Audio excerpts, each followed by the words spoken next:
बड़ा tractor tyre और चोर। जंगपुर गांव के पास के जंगल में एक गुफा में सोनू और उसकी गैंग रहती थी। सोनू की गैंग आसपास के गांव से चोरी का सारा सामान गुफा में इकट्ठा करते थे। वो आसपास के गांव में जो भी सामान चोरी करते जैसे सोना, चांदी, बर्तन और बाकी कीमती सामान उस गुफा में छुपा दिया करते थे। लेकिन चोरी करने के कारण उन्हें हमेशा पुलिस का डर लगा रहता था।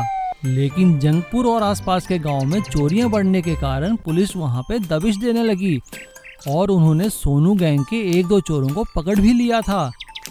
लेकिन किसी भी चोर ने अभी तक गुफा का पता नहीं बताया था। यह देखकर सोनू चोर की चिंता बढ़ने लगी। भाइयों, कुछ सोचो, अगर पुलिस हमारी इस गुफा तक पहुंच गई तो हमारी सारी मेहनत बेकार हो जाएगी और सालों से जो हमने यहाँ धन इकट्ठा किया है वो सारा पुलिस पकड़ लेगी। लेकिन उस्ताद, हम क्या कर सकते हैं, बाहर तो पुलिस का सख्त पहरा है। तभी एक चोर ने सोनू को सलाह दी। सोनू उस्ताद, मेरे पास एक ट्रैक्टर है, क्यों ना ऐसा करें, ट्रैक्टर में सारा चोरी का सामान भरकर अपने खेत की फसल में दबा देते हैं। जब समय मिलेगा शहर ले आकर बेच देंगे। हाँ ठीक है, ऐसा कर सकते हैं, लेकिन गांव की सीमा पर तो पुलिस का पहरा है, गांव में लेकर कैसे जाएंगे, वो तो सभी वाहनों को चेक कर रहे हैं। तभी एक गैंग मेंबर को एक बच्चे को टायर से खेलता देख एक आइडिया आता है और वो सोनू को अपना आइडिया बताता है। हाँ, ये ठीक रहेगा। सोनू और उसके आदमी सारा चोरी का सामान ट्रैक्टर के बड़े बड़े टायरों में छुपा देते हैं और उन्हें फिर से ट्रैक्टर में लगाकर उसे चलाकर गांव की तरफ ले जाने लगते हैं। लेकिन गांव की सीमा पर पुलिस उनका ट्रैक्टर को रोककर चेक करने लगती है। रोको, क्या है इस ट्रैक्टर में? अरे कुछ नहीं है सर। देख लीजिए, आप खुद चेक कर लीजिए। पुलिस ट्रैक्टर को चेक कर जाने देती है और ऐसे ही धीरे धीरे थोड़ा थोड़ा सामान ट्रैक्टर के टायर में डालकर वो लोग गांव में छुपाने लगते हैं। लेकिन एक दिन गांव की सीमा पर पुलिस वाले अपने डॉग स्क्वाड के डॉग से उस ट्रैक्टर को चेक करवाते हैं। डॉग स्क्वाड का कुत्ता ट्रैक्टर के अंदर कुछ सूंघकर भौंकने लगता है। पुलिस वालों को उन पर शक हो जाता है। क्या है इसके अंदर? रुको, हमें तुम्हारे ट्रैक्टर के टायर खोलने पड़ेंगे। अरे अरे नहीं सर, ऐसा कुछ नहीं है। ये सुनते ही सभी चोर वहां से भाग जाते हैं। पुलिस उनका पीछा करती है। वो सोनू और उसके गैंग को पकड़ लेती है और ट्रैक्टर के टायर के अंदर से सारा चोरी किया हुआ सामान भी बरामद कर लेती है। सोनू चोर के गैंग के पकड़े जाने के बाद जंगपुर और आसपास के गांवों ने चैन की सांस ली। जिस चोरों के गैंग को बड़े बड़े पुलिस वाले न पकड़ सके, उसे डॉग स्क्वाड के डॉग ने 1 मिनट में पकड़ लिया। प्रीतमपुर नाम के एक गांव में नंदू करके छोटा चोर रहता था। उसके साथ चिंदू करके एक असिस्टेंट भी रहा करता था। नंदू छोटे मोटे चोरियां करता था और बहुत बार जेल भी होकर आया था। सभी को वह जान पहचान वाला था, इसीलिए वह कुछ अलग तरीके से चोरी करना चाहता था। अरे ओ चंदू, तुम कहां चले गए रे? जी उस्ताद, मैं तुम्हें लड्डू, जिलेबी और समोसे लाने के लिए गया। अरे तुम्हारा खाने का शौक नहीं गया अभी तक? कुछ अच्छा प्लान बताओ रे। इस बार हमें कुछ हटके करना है। कोई छोटा मोटा चोरी नहीं, कुछ बड़ी करके सेटल हो जाना चाहिए। उस्ताद, तुम ही कुछ सोचो ना, मुझे तो अभी बिरयानी के अलावा दिमाग में कुछ नहीं आ रहा है। ऐसा कुछ देर चलते ही नंदू एक एटीएम देखता है और उसके मन में एक आइडिया आता है। अरे चंदू, क्यों ना हम सोने का एटीएम बनाएं? उसे हम गांव गांव ले जाकर पैसे लेकर नकली सोने के सिक्के एटीएम से देंगे। ऐसा हम बहुत सारे पैसे कमा सकते हैं और थोड़े ही दिन में अमीर हो सकते हैं। नंदू और चंदू ऐसा ही सोचकर उसके दोस्त राजू के पास जाते हैं, जो एक मैकेनिक है। उससे बोलते हैं, अरे ओ राजू, मुझे एक मोबाइल एटीएम बनाना है और बहुत सारे नकली सोने के सिक्के भी चाहिए, वो भी कल रात तक हो जाना चाहिए। बोलो कितने पैसे चाहिए? अरे नंदू भाई, पैसे छोड़ो, मुझे पार्टनरशिप दे दो। अरे तुमको भी अकल बढ़ गया है रे। ठीक है, जल्दी काम खत्म करो। ऐसा ही अगले दिन तक एटीएम तैयार हो गया।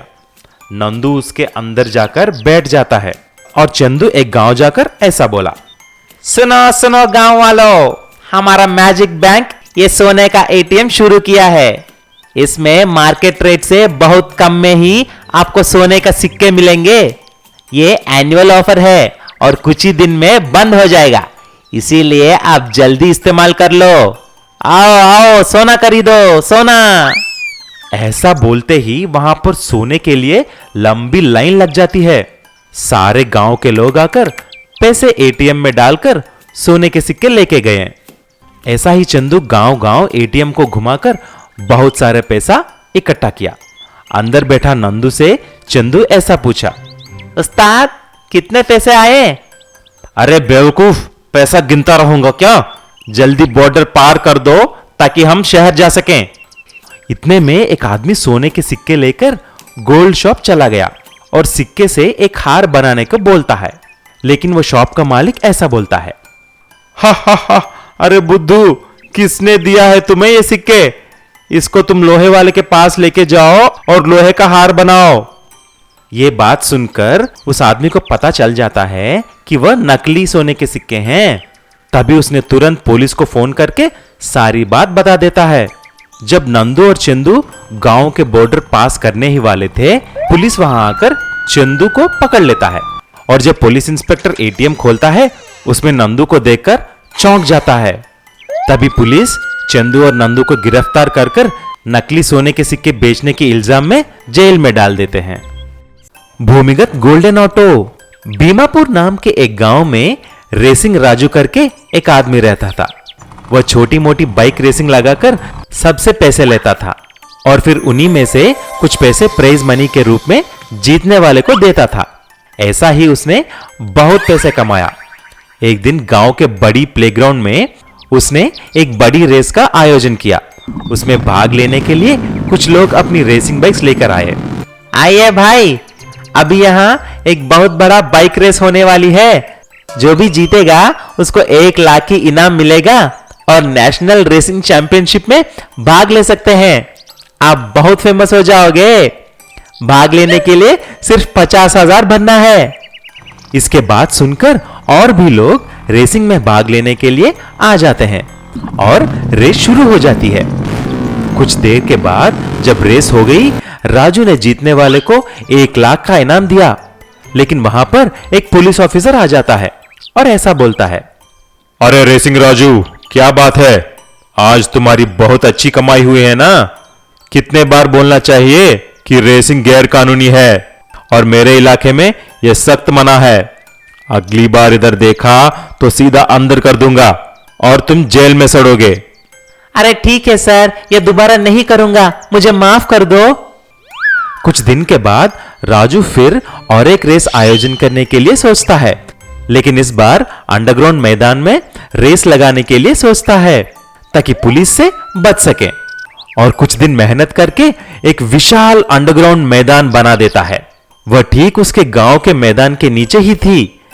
जब रेस का दिन आया, उसमें भाग लेने के लिए सिर्फ 2-3 लोग आए थे।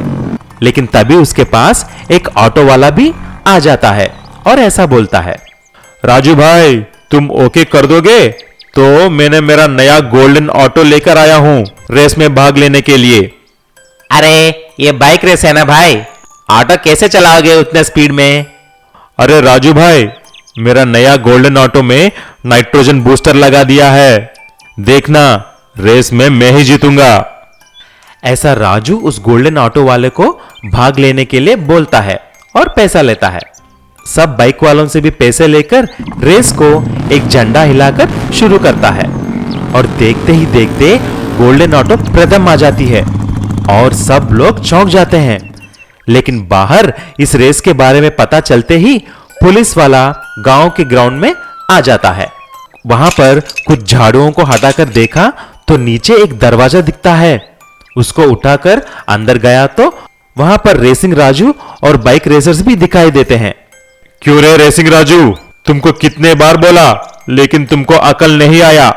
लगता है अब तुमको जेल की हवा खाने की आदत पड़ जाएगी। ऐसा पुलिस ने रेसिंग राजू को, गोल्डन ऑटो वाले को और सारे रेसर्स को गिरफ्तार कर लेती है और जेल में डाल देता है। उस तरह भूमिगत गोल्डन ऑटो पुलिस के यहां जब्त हो जाती है। मिनी ट्रक बड़ा आलू। रोजपुर गांव आलू की फसल के लिए काफी मशहूर था। वहाँ के आलू बहुत स्वादिष्ट थे। शहर की मंडियों में अधिकतर आलू इसी गांव से आते थे। गांव में बेजू नाम का एक आदमी रहता था। पूरे गांव में केवल बेजू के पास ही ट्रक था, जिसमें सभी किसान अपनी आलू की फसल लादकर शहर ले जाते थे। बेजू बहुत ही लालची था। वो सभी किसानों से कोई ना कोई बहाना बनाकर अधिक पैसे ऐंठता था। एक दिन बेजू का एक दोस्त बिरजू उससे मिलने आता है। बेजू, क्या हाल है? काम धंधा कैसा चल रहा है? सब बढ़िया चल रहा है भाई, मैं तो किसी ना किसी तरह किसानों से पैसे ऐंठ ही लेता हूँ। अरे बेजू, कब तक ऐसे बहाने बनाता रहेगा? एक न एक दिन गांव वालों को पता लगेगा, वो तेरे पीछे पड़ जाएंगे, लेने के देने पड़ सकते हैं।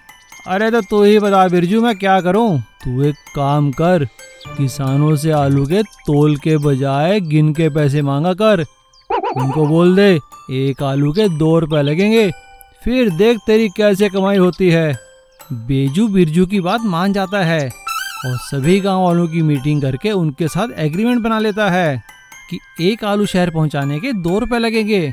कुछ दिनों बाद जब आलू की फसल तैयार होती है और बेजू अपना ट्रक लेकर आता है, तो रामू नाम के एक किसान के खेत में बहुत बड़ा आलू देखकर हैरान हो जाता है। उसे हैरान देखकर रामू उससे कहता है, क्या हुआ बेजू भाई, एक आलू के 2 रुपए याद है ना?